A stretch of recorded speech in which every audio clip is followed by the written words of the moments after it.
नमस्कार दोस्तों, कैसे हो आप सब? उम्मीद करता हूँ आप सभी अच्छे होंगे, अपनी तैयारी में अच्छी तरीके से व्यस्त होंगे। इस धनोदिया एजुकेशन पॉइंट पर मैं रामस्वरूप धनोदिया आप सभी का हार्दिक अभिनंदन, आपका स्वागत करता हूँ। आज हम इस वीडियो में जानेंगे एलडीसी भर्ती के बारे में। राजस्थान में अभी 10,000 से अधिक पदों पर एलडीसी भर्ती है, वो आई हुई है और आवेदन प्रक्रिया है वो भी शुरू हो गई है। तो सबसे पहले हमें जान लेना चाहिए कि पिछली भर्ती कब आई थी, कितने पदों पे आई थी और क्या कट ऑफ रही थी और परीक्षा का जो पैटर्न है वो किस प्रकार से रहने वाला है। इन सभी प्रश्नों के बारे में हम आज है वो चर्चा करने वाले हैं। तो इस वीडियो को आप पूरा देखना, तभी आप समझ पाएंगे इस पूरी परीक्षा का पैटर्न क्या रहने वाला है। ठीक है, देखिए पिछली भर्ती आई थी, कब आई थी? 2024 में आई थी और वर्तमान भर्ती अभी 2026 में। ठीक है, पिछली भर्ती आई थी 4,197 पदों पर, 4,197 पदों पर आई थी और जो वर्तमान भर्ती है वो आई है 10,644 पदों पर। ठीक है, और जो पिछली भर्ती थी वो सीईटी के आधार पर तो थी, लेकिन 15 गुना वाला रूल था इसमें। जैसे इसमें 4,197 पद है तो इसका 15 गुना जितना भी होता है उतने ही स्टूडेंट्स को इसमें शामिल किया गया था। ठीक है, लेकिन अभी वर्तमान में जो भर्ती आई है इसमें जिस बच्चे ने पिछली सीईटी को पास कर रखा है, लास्ट सीईटी पास वाले विद्यार्थी पिछली सीईटी को पास कर रखा है 12, ठीक है, 12वीं पास सीईटी किसी ने कर रखी है तो वो इसके लिए एलिजिबल होगा। ठीक है, और कई बच्चे सोच रहे होंगे कि एक नई सीईटी होगी और नई सीईटी के दायरे में इस परीक्षा को करवाया जाएगा, तो ऐसा बिल्कुल भी नहीं होगा। देखिए, अब शासन सचिवालय में पद थे 584, पिछली भर्ती में 584 थे, आरपीएससी में थे 61 और अधीनस्थ विभाग में जितने भी बाकी बचे हुए पद थे वो अधीनस्थ विभाग में थे। ठीक है, जो वर्तमान भर्ती है वो सीईटी होगी, पिछली सीईटी के आधार पर ये भर्ती होगी और प्रशासनिक विभाग में है 8,806 पद, 8,806 पद प्रशासनिक विभाग में, और आरपीएससी में 6 पद है, माध्यमिक शिक्षा बोर्ड में है वो 84 पद होंगे। ठीक है, ये पिछली भर्ती और अब जो नई भर्ती आई है उन दोनों के बीच में हमने ये गणना कर ली है कि पिछली में क्या था और अब वाली में कितने पद है और किस किस विभाग में कितने पद है। इन सभी बातों के बारे में हमने ये चर्चा कर ली है। अब बात करते हैं पेपर के पैटर्न के बारे में। एलडीसी का जो पेपर होता है ना, एलडीसी में 2 पेपर होते हैं राजस्थान में। एलडीसी में कितने पेपर? 2 पेपर होते हैं, प्रश्न पत्र फर्स्ट और सेकंड। पहले पेपर में 150 क्वेश्चन होते हैं और दूसरे में भी 150 क्वेश्चन होते हैं। ठीक है, अब हम बात करते हैं कि पिछली भर्ती में किस टॉपिक से कितने क्वेश्चन आए थे।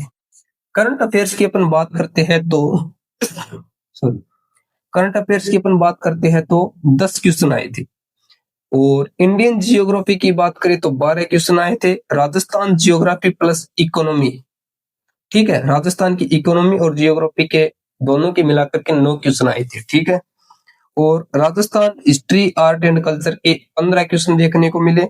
साइंस के 50 क्वेश्चन, साइंस के 50 क्वेश्चन और मैथ के 40 क्वेश्चन, ये 90 क्वेश्चन है। सिलेक्शन डिसाइड यही क्वेश्चन करते हैं। जिस बच्चे के इस 90 क्वेश्चन में से 70 या 80 क्वेश्चन सही होते हैं वो अच्छा स्कोर कर जाते हैं। ठीक है, साइंस और मैथ जिस बच्चे का स्ट्रॉन्ग है और साथ में हिंदी और इंग्लिश स्ट्रॉन्ग है, तभी इस एलडीसी भर्ती को आप पास कर पाओगे। पद तो बहुत है, 10,000 से अधिक पद है। पदों को देखकर आप एग्जाम के लिए है वो फॉर्म अप्लाई कर देते हो। खाली फॉर्म भरने से क्या है, नौकरी नहीं मिलती है। आपको मैथ को स्ट्रॉन्ग बनाना होगा, साइंस को स्ट्रॉन्ग बनानी होगी और साथ साथ में इंग्लिश, हिंदी और इसके बाद में टाइपिंग स्किल है वो भी आपको सीखना पड़ेगा। तब जाकर के आप इन 10,000 पद जो निकले हैं इसके लिए आप योग्य बन पाओगे। ठीक है, इसके बाद में अपन बात करते हैं कि 2024 में जो एलडीसी भर्ती हुई थी इसमें ये 14 क्वेश्चन है, ये आउट ऑफ सिलेबस भी थे। आउट ऑफ सिलेबस किस प्रकार थे? क्योंकि जो भी सिलेबस दिया गया था उसमें वर्ल्ड और इंडियन पॉलिटी है वो इस सिलेबस में नहीं दी हुई थी, लेकिन पेपर में इसे 14 क्वेश्चन आए थे। टोटल है वो 150 क्वेश्चन थे। ठीक है, प्रश्न पत्र सेकंड की बात करते हैं। सेकंड में भी 150 क्वेश्चन आएंगे। इसमें ओनली फॉर हिंदी और इंग्लिश दोनों के 75 क्वेश्चन आने वाले हैं। अगर आपकी इंग्लिश मजबूत नहीं है तो इस परीक्षा को आप पास नहीं कर पाओगे। मैं आपको सलाह दे दूं कि आप बस फॉर्म भरा दीजिए, 10,000 पद है और आप आसानी से इस परीक्षा को पास कर सकते हो। बिल्कुल भी नहीं, इंग्लिश आपको सीखनी ही पड़ेगी। इंग्लिश के साथ में विज्ञान का बहुत बड़ा वेटेज है।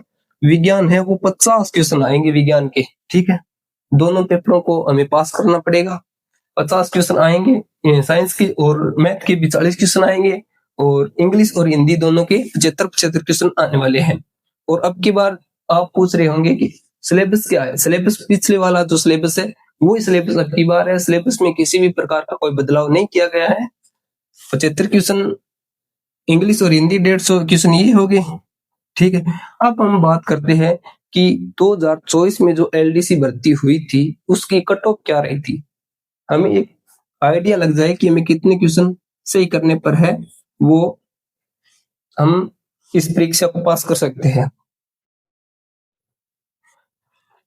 टाइपिंग टेस्ट के लिए एलिजिबल हुए थे उसकी ये कट ऑफ है। फाइनल कट ऑफ ये नहीं है, टाइपिंग टेस्ट के लिए है एलिजिबल जिसको माना गया था उसकी कट ऑफ है जनरल की 142.13, लगभग 70% के समथिंग। ठीक है, जनरल की 142.13, मेल की और फीमेल की 131.24, ईडब्ल्यूएस की 132.6 और फीमेल की बात करते हैं तो 116.45। इसके बाद में ओबीसी की बात करते हैं 138.51 और ओबीसी फीमेल की बात करते हैं 124.63। इसके बाद में एमबीसी की बात करते हैं तो 126.68 तो मेल की है और फीमेल की 108.6। एससी की बात करते हैं, मेल की 118.4 और फीमेल की है वो 106.44। एसटी की बात करते हैं 110.12 और फीमेल की है 104.64। ये पिछली 2024 की है वो कट ऑफ है, बता दी मैंने। ये टाइपिंग टेस्ट के लिए थी और जो फाइनल कट ऑफ थी वो इन नंबरों से थोड़ी ज्यादा ही रही, कम की तो कोई संभावना ही नहीं है। ठीक है, तो मैं आपको बताना चाहता हूं कि आपके पास 6 महीने हैं। 6 महीने में आप जी जान लगा करके मैथ सीख सकते हो, साइंस सीख सकते हो और साथ में इंग्लिश सीख सकते हो, तो आप इस परीक्षा को पार कर सकते हो। नहीं तो पास इसको करना है वो मुश्किल है।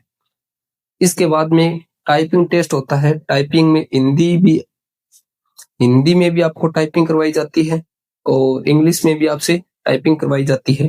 टाइपिंग मेरे हिसाब से 100 नंबरों की होती है और टाइपिंग स्पीड टेस्ट की जाती है, एक्यूरेसी का टेस्ट किया जाता है। इसके बाद में आपको एक फाइनल रिजल्ट निकाला जाता है। फाइनल रिजल्ट में जो पास हो जाता है उसको है वो ज्वाइनिंग दी जाती है। तो पद बहुत है, 10,644 पद है। आप अच्छे से तैयारी करते हो तो आप इस परीक्षा में पास हो सकते हो। मौका है मेरे भाई। आपको अगर आपको ये जानकारी अच्छी लगी हो तो प्लीज वीडियो को लाइक कर दीजिए, शेयर कर दीजिए और इस चैनल को आप सब्सक्राइब कर लीजिए ताकि आने वाली वीडियो आप तक सबसे पहले पहुंच सके। और इस वीडियो में किसी भी प्रकार की कोई भी गलती हुई हो तो छोटा भाई समझ के मुझे माफ कर दीजिए। धन्यवाद।